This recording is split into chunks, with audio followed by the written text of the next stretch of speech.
every day.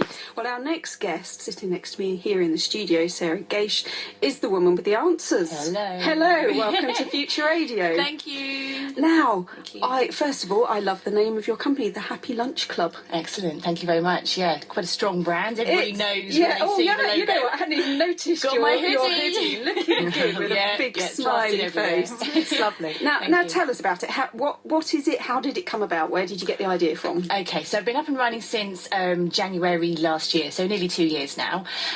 Started because my youngest son started at school, and kind of you get to know other parents, a network of other mums that are in a similar position, and just chatting to them, listening to what a chore they find packing up lunches every day. I hate it. What do I know? My husband does Scarily, it. I really enjoy it.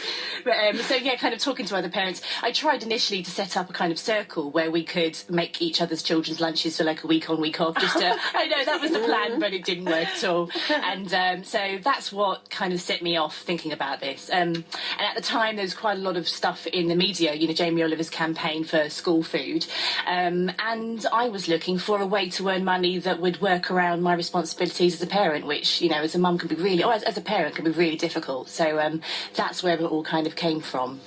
Beforehand, I was all my career history has been within catering and hospitality, and not really something that I could go back to once I'd had a family.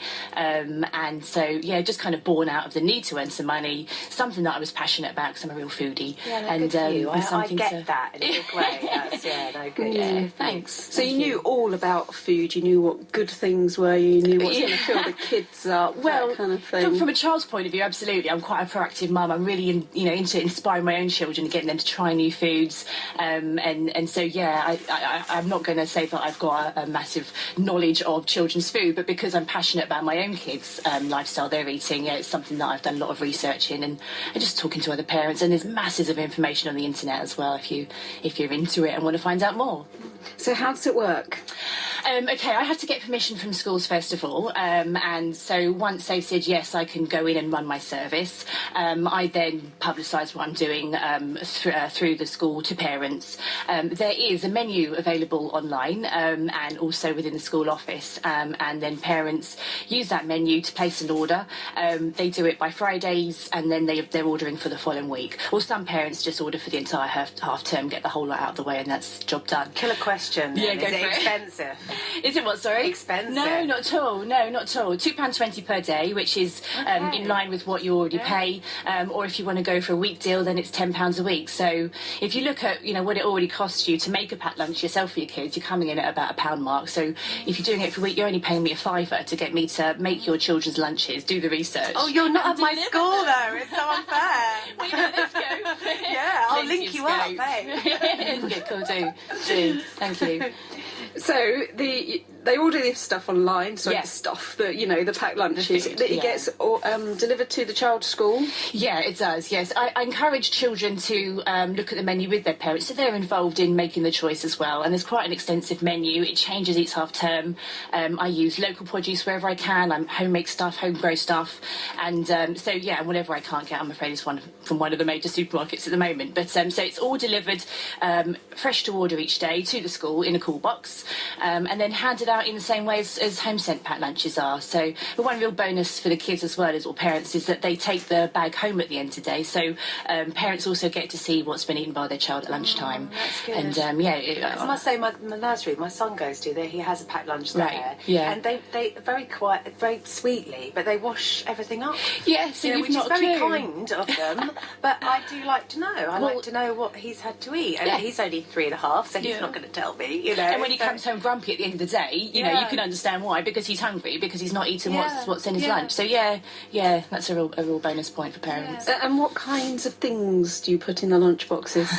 There's lots of really interesting stuff. The favourites with kids, I have to say, are local ham and the cheese and the Marmite and your jams. It's homemade jam. But there's also things like hummus, tuna, tahini, salami. I've made homemade sausages and anything anything you could think of that you can pop into a sandwich, and then they get a choice in the bread as well, or rolls. I do bulgur wheat or couscous, pasta salads, so that's kind of the carbohydrate and the filling sorted. They get a choice of fruits, which wherever possible I try to use stuff that's seasonal and local, so strawberries and mange too. Pea shoots is always a bit of an interesting one for the kids. And then they get a choice of cake, and again it's homemade wherever possible. And you know, sometimes there are fun treats in there as well, and it's kind of down to the kids and the parents to choose exactly what they want to go for. But obviously the most popular things are things that include chocolate. And then they get a choice of dairy, so that's yoghurt, chunk of cheese, something along those lines, and then a choice of drink as well. So loads to choose from. And what would be the favourite thing, the favourite item that the kids ask for? It's got to be the ham sandwiches, without a doubt. They always go down a treat, but I particularly like the cakes and bits and pieces. And I think, mind you, I did sunrise jellies on the last menu. They went down really well. They were just jellies that were layered with different colours on.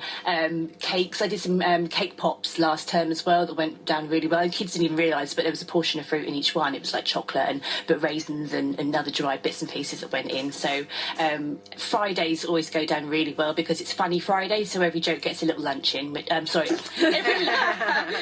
funny it is. Every lunch gets a little joke in, but I think some of the parents find the jokes funnier than maybe the kids do. And then I do themed things as well. So Halloween, they had spooky lunches with spiders in and cobwebs and napkins and bits and pieces. And Valentine's Day, and I've got Christmas thing coming up. You're an ideal mum.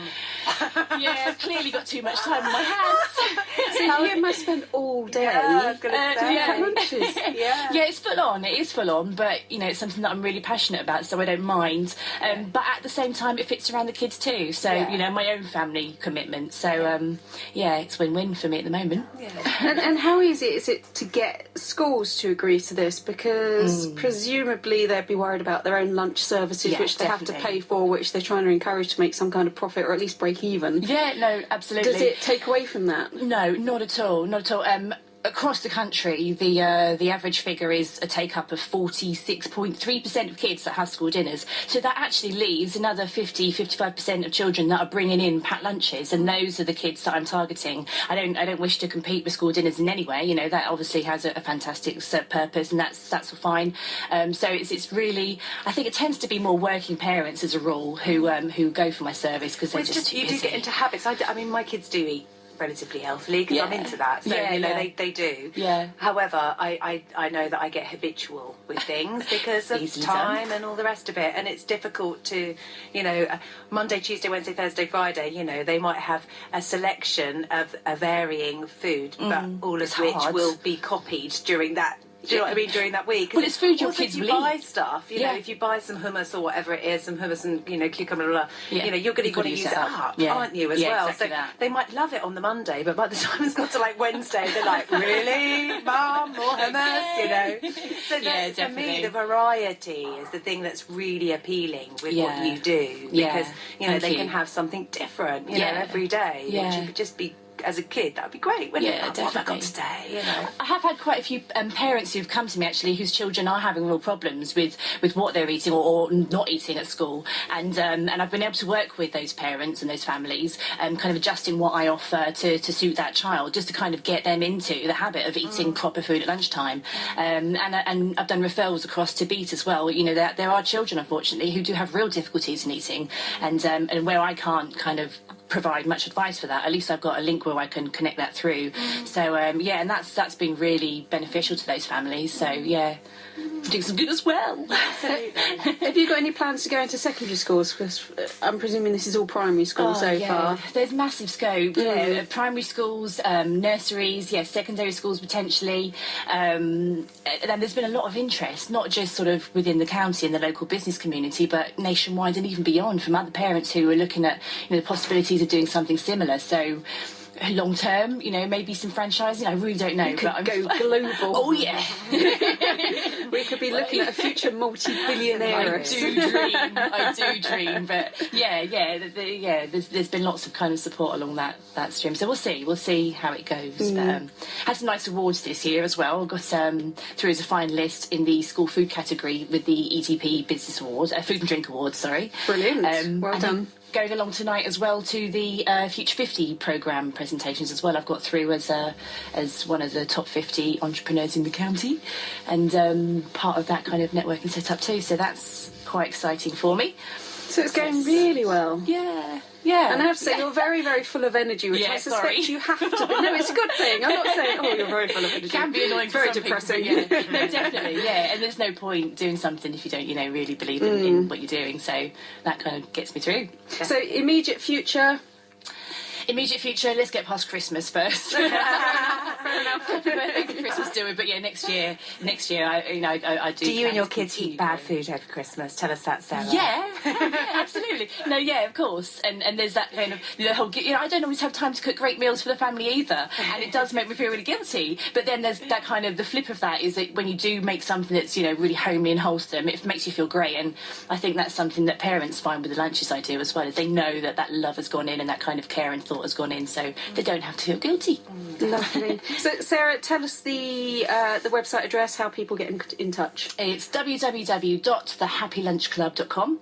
Got a Twitter feed as well at the Happy Lunch Club, and a Facebook page at the Happy Lunch Club, and please email, phone, whatever, and presumably if they're listening and you're not in their school, they can approach you and approach their school and try and kind of put those two things together. Absolutely, most definitely. The more support I've got, the more onus the school are going to have in getting me in. So definitely get in touch.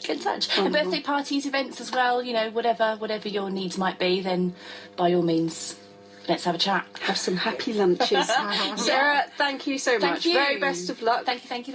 And hope it goes well. Thank you. This is Adam and the Ants and Kings of the Wild Frontier.